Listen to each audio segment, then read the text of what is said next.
మానవతరాయ్ గారు చెప్పండి. నీళ్లు నిధులు నియామకాల కోసమే తెలంగాణ ఉద్యమం చేసింది కేసీఆర్. అలాంటి కేసీఆర్ తెలంగాణకు అన్యాయం జరుగుతుంటే నీటిని ఆంధ్రప్రదేశ్కి ఎట్లా వదిలిపెడతారు?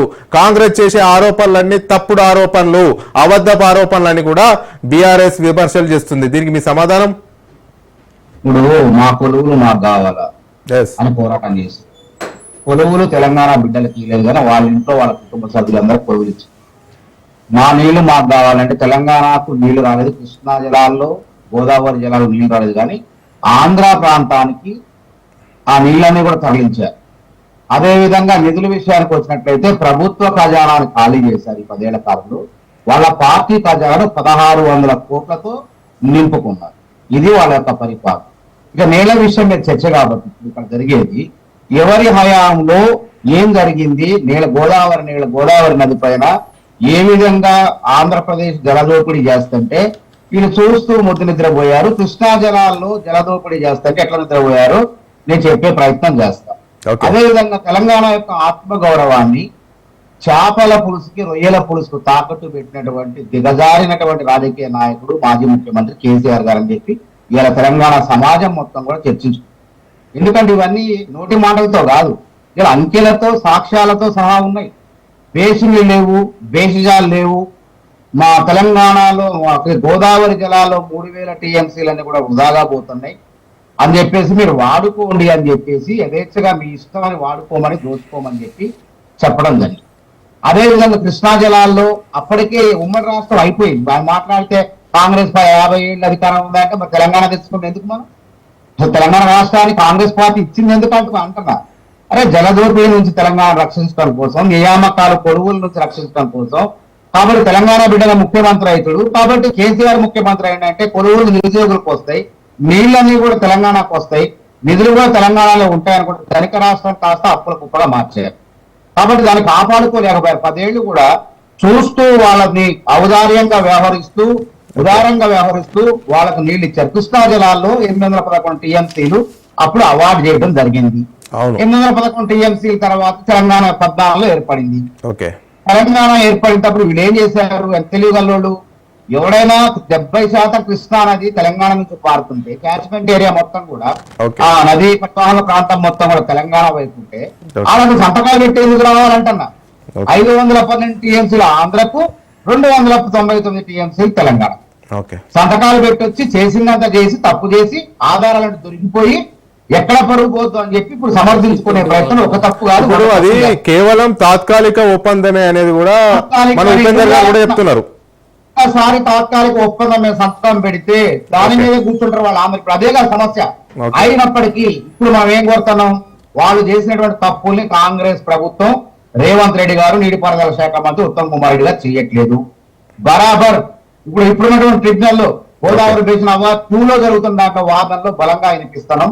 మాకు కావాల్సింది 575 టీఎంసీలు అని మేము స్పష్టంగా కొట్లాడుతాం. ఇది తెలంగాణ ప్రజలు. అందుకే అంటున్నా, ఈ టీవీలో చర్చ, ఆ పబ్బుల్లో క్లబ్బుల్లో చర్చ కాదు, అసెంబ్లీకి రండి అంటున్నాం. మీకు చిత్తశుద్ధి ఉంటే మాజీ ప్రతిపక్ష నాయకుడితో పాటు బీఆర్ఎస్ పార్టీ మాజీ మంత్రి, వర్కింగ్ ప్రెసిడెంట్ హరీష్ రావు గారు, వీళ్ళు ఎంతమంది వస్తారో శాసనసభ్యులు అంతమంది రండి.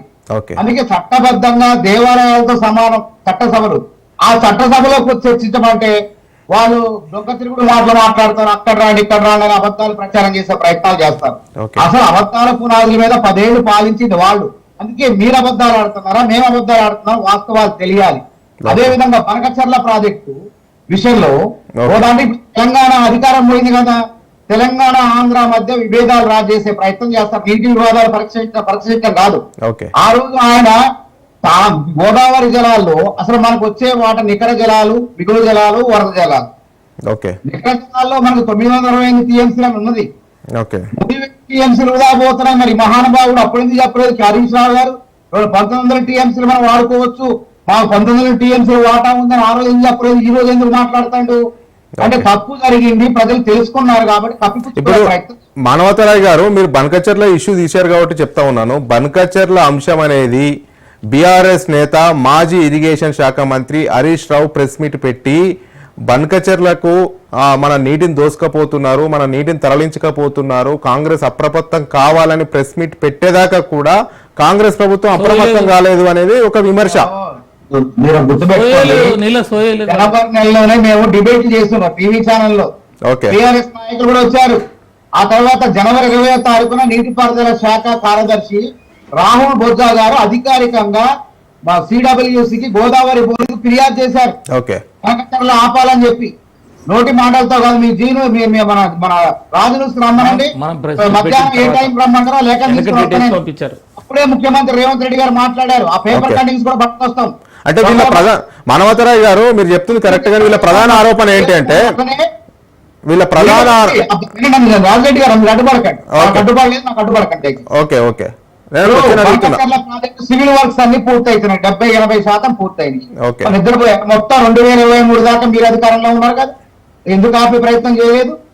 వాళ్ళ అనుమతులు లేకుండా ప్రాజెక్టు కడుతుంటే మీరు నిద్రపోయారు. అదే విధంగా 2016లో జలశక్తి మంత్రి ఉమాభారతి గారి దగ్గరికి వెళ్లి మన హరీష్ రావు గారు, నీటిపారుదల శాఖ మంత్రి హరీష్ రావు గారు, అదే విధంగా ఉమామేశ్వరరావు గారు వీళ్ళు వెళ్లి ఇదే దాన్ని అంగీకరించుకొని గోదావరి జలాల పైన మరి వృధాగా పోతాయి అని చెప్పి సంతకాలు పెట్టేసి ఆంధ్రప్రదేశ్ ఏదైనా చేసుకోవచ్చు అని చెప్పేసి ఆ విధంగా చూస్తూ చూడనట్టు బంకచర్ల పట్టుకోవడానికి ఆమోదం ఇచ్చింది. ఆమె నగరీకు ఏం మాట్లాడండి కేసీఆర్ గారు, చేపల కూర రొయ్యల పులుసు తిని బేసిలు లేవు, బేసిజాలు లేవు, రాయలసీమ రత్నాలసీమ చేస్తా అంటే ఏంది? బంకచర్ల అంటే మన పోలవరం నుంచి నీళ్ళని, గోదావరి నీళ్ళని కృష్ణ మన గుంటూరు జిల్లా బొల్లేపల్లి ఆ బ్యారేజ్ వద్ద అక్కడ తరలించేసి అక్కడ నుంచి నాగార్జున సాగర్ కుడికావలోకి పోసి ప్రకాశం బ్యారేజ్ లో పోసి అక్కడ నుంచి మరి నల్లమల ద్వారా ఆ ఎక్కడైతే బంకచర్ల ఉందో అక్కడ నుంచి హెడ్ రెగ్యులేటర్ తరలించి నగరీ దర్శి అంటే మన రోజా గారి నియోజకవర్గాలు, నగరీ దర్శి నియోజకవర్గాలు 2 లక్షల ఎకరాల ఆయకట్టుకు నీళ్లు తరలించుకుపోయే విషయం అంటే మొత్తం 400 టీఎంసీలు తరలించకపోండి అని చెప్పిండు ఆయన. చెప్పి రాయలసీమ రత్నాలసీమగా మారుస్తానని చెప్పి అంతా చెప్పి అన్ని వీడియోలు, పేపర్ కటింగ్స్ మా దగ్గర ఆధారాలతో సహా ఉన్న వాళ్ళు నమస్తే తెలంగాణ వేరే పత్రిక కాదు, నమస్తే తెలంగాణ పత్రికల్లో వచ్చిన వార్తలు కూడా మా దగ్గర ఉన్నాయి. ఓకే ఓకే, మాట్లాడదాం ఉపేందర్ తో మాట్లాడదాం. ఉపేందర్ తో మాట్లాడే ముందు బీజేపీ నేత కొప్పు భాష గారు ఉన్నారు. కొప్పు భాష గారు చెప్పండి. తెలంగాణ ప్రజలు